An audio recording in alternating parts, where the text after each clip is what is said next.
नमस्कार, आप देख रहे हैं हल्ला बोल टीवी। मैं हूं सुशील कुमार सिंह। पहली बार भारतीय जनता पार्टी के किसी मंत्री ने मुख्यमंत्री नीतीश कुमार के इस्तीफे की तिथि और अगले मुख्यमंत्री के शपथ ग्रहण की डेट बता दी है। कौन है वो मंत्री, आइए जानते हैं हल्ला बोल टीवी के editor in chief Deepak Sharma से। रामकृपाल यादव ने यह बयान दिया है। मंत्री कृषि मंत्री, बिहार के कृषि मंत्री रामकृपाल यादव ने कहा है कि 14 अप्रैल को मुख्यमंत्री नीतीश कुमार अपने पद से, मुख्यमंत्री के पद से इस्तीफा देने वाले हैं और 15 अप्रैल को भारतीय जनता पार्टी का मुख्यमंत्री शपथ लेने वाला है। अब तक भारतीय जनता पार्टी की ओर से किसी भी नेता ने, किसी भी मंत्री ने डेट नहीं बताई थी। पहली बार कृषि मंत्री रामकृपाल यादव ने डेट बताई है।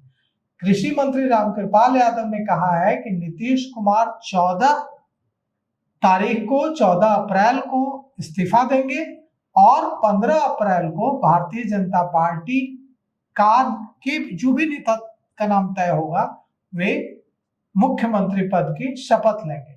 हमारे पास जो खबर है उसके मुताबिक अब शपथ ग्रहण समारोह गांधी मैदान में नहीं होगा, अब शपथ ग्रहण समारोह होगा लोक भवन में, राजभवन।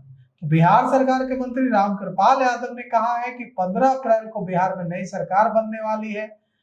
भारतीय जनता पार्टी के नेता मुख्यमंत्री पद की शपथ लेंगे। कौन शपथ लेंगे ये उन्होंने नहीं बताया है।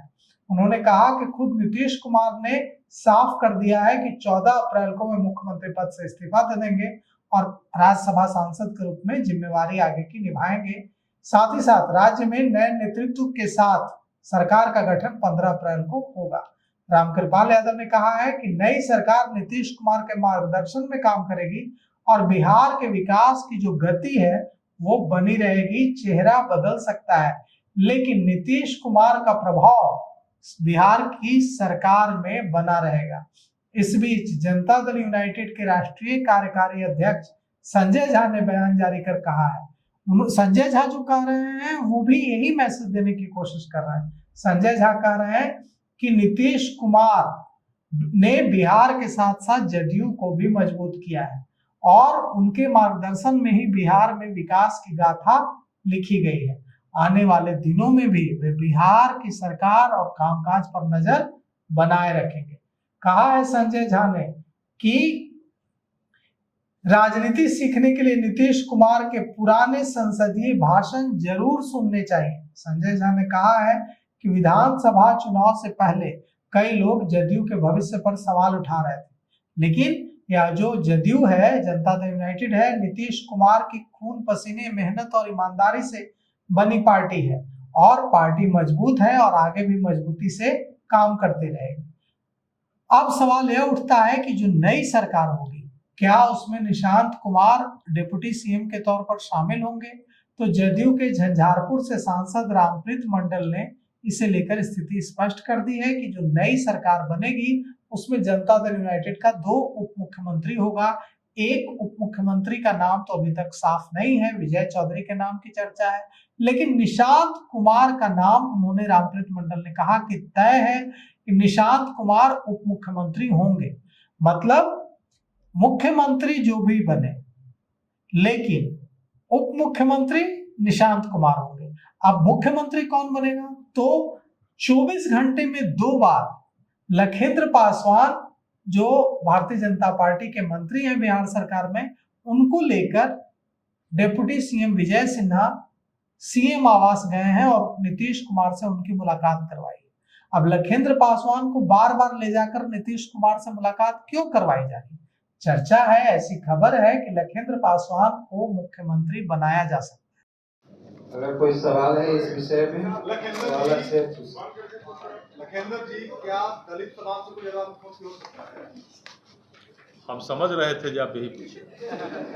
आपका भी नाम चल रहा है भाई, आपको तो बता दे, दलित समाज से आप मुख्यमंत्री की बात करते हैं। हमने बताया कि भारतीय जनता पार्टी ने तो दलित के बेटा को राज्यसभा में भी भेजने का काम किया है और बिहार में भी रामनाथ कोविंद जी दलित समाज के बेटा को राज्यपाल बनाने का काम किया है और आज देश में द्रौपदी मुर्मू जी दलितों में महादलित आदिवासियां बेटियां को कह सकती है, आदिवासी बेटियां को सर्वोच्च पद जहां आरक्षण नहीं है वहां राष्ट्रपति बनाकर सम्मान देने का काम किए हैं, तो फिर मुख्यमंत्री क्या बात कर रहे हैं? लखींद्र पासवान मुख्यमंत्री बन सकते हैं। अगर लखींद्र पासवान मुख्यमंत्री बनते हैं तो सबसे बड़ा झटका चिराग पासवान के लिए होगा, क्योंकि चिराग पासवान पासवानों के सबसे बड़े नेता बन चुके हैं बिहार में। अगर मुख्यमंत्री भी पासवान जाति से होगा तो उनका जो आधिपत्य है उसमें कड़ी चुनौती मिलेगी चिराग पासवान को। अब सवाल यह उठता है कि लखींद्र पासवान क्यों, सम्राट चौधरी क्यों नहीं? तो सम्राट चौधरी का नाम ऑलमोस्ट फाइनल हो गया था, मन बना लिया था भारतीय जनता पार्टी नेतृत्व ने कि सम्राट चौधरी को मुख्यमंत्री बनाया जाएगा। इसके लिए आरएसएस को भी मना लिया गया था। Bharatiya Janata party core committee की दिल्ली में मीटिंग होने वाली थी, लेकिन भारतीय जनता पार्टी बिहार की जो प्रदेश इकाई है उसके तमाम नेताओं ने, अधिकांश नेताओं ने सम्राट चौधरी को मुख्यमंत्री बनाए जाने का विरोध किया, और यह विरोध इतना मुखर था कि इस विरोध को देखते हुए बाद में सम्राट चौधरी के नाम पर विचार किया गया। जबकि खबर यह है कि सम्राट चौधरी के नाम की पैरवी खुद नीतीश कुमार कर रहे थे, और इसीलिए जदयू के तमाम नेता कह रहे थे कि मुख्यमंत्री कौन बनेगा या नीतीश कुमार तय करेंगे। देख लीजिए, सारे नेता कह रहे थे, ललन सिंह, संजय झा, विजय चौधरी, कि अगला मुख्यमंत्री नीतीश कुमार की मर्जी से तय होगा। अब नहीं कह रहे हैं। विजय चौधरी का बयान सुनिए। विजय चौधरी कह रहे हैं कि भारतीय जनता पार्टी तय करेगी कि मुख्यमंत्री कौन होगा। पहली बार इस तरह का बयान आया है। अब तक ये आता था कि मुख्यमंत्री नीतीश कुमार तय करेंगे कि कौन होगा मुख्यमंत्री बिहार का, उनकी मर्जी से तय होगा। क्योंकि अगर सम्राट चौधरी मुख्यमंत्री नहीं बनते हैं तो नीतीश कुमार का लवकुश समीकरण में कुश को, नीतीश कुमार यह संदेश नहीं देना चाहते हैं कि देखिए हमने कुश को, जब अपना खुद हम लवकुश समीकरण मेरे साथ खड़ा रहा, मैं जीतन राम मांझी के थोड़े से समय को छोड़ दे तो 20 साल तक मुख्यमंत्री रहा। जीतन राम मांझी के समय में सुपर सीएम रहे नीतीश कुमार, तो 20 सालों तक मुख्यमंत्री या सुपर मुख्यमंत्री रहने वाले नीतीश कुमार कुशवाहा को यह मैसेज नहीं देना चाहते हैं कि जब कुशवाहा समाज से एक व्यक्ति को मुख्यमंत्री बनने की बारी आई तो उन्होंने दूसरे को चुन लिया। इसीलिए अब जब लग रहा है कि नहीं, सम्राट चौधरी कोप भवन में बैठे हैं, 24 घंटे से किसी से मिल नहीं रहे हैं, एयरपोर्ट दिल्ली से आने के बाद एयरपोर्ट से सीधे घर चले गए, पार्टी के कार्यक्रम तक में, मीटिंग तक में शामिल नहीं हुए, तो अब और मिले तो किससे मिले? 2 बार मिले तो नीतीश कुमार से मिले। कल शाम नीतीश कुमार से मिले, आज सुबह नीतीश कुमार से मिले, इसके अलावा किसी से नहीं मिले।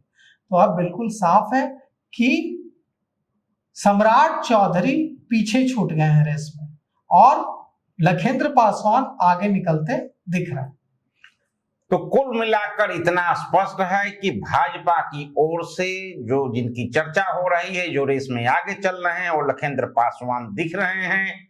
लेकिन सरकार भाजपा भले ही बना ले, अर्थात मुख्यमंत्री भारतीय जनता पार्टी हो, लेकिन जो सरकार चलेगी वो नीतीश कुमार के रास्ते, जो उन्होंने लकीर खींची है उसी पे सरकार चलेगी और उनका मार्गदर्शन प्राप्त करना होगा। तो इस पेशकश में अभी तक इतना ही। देखते रहिए हल्ला बोल टीवी। धन्यवाद।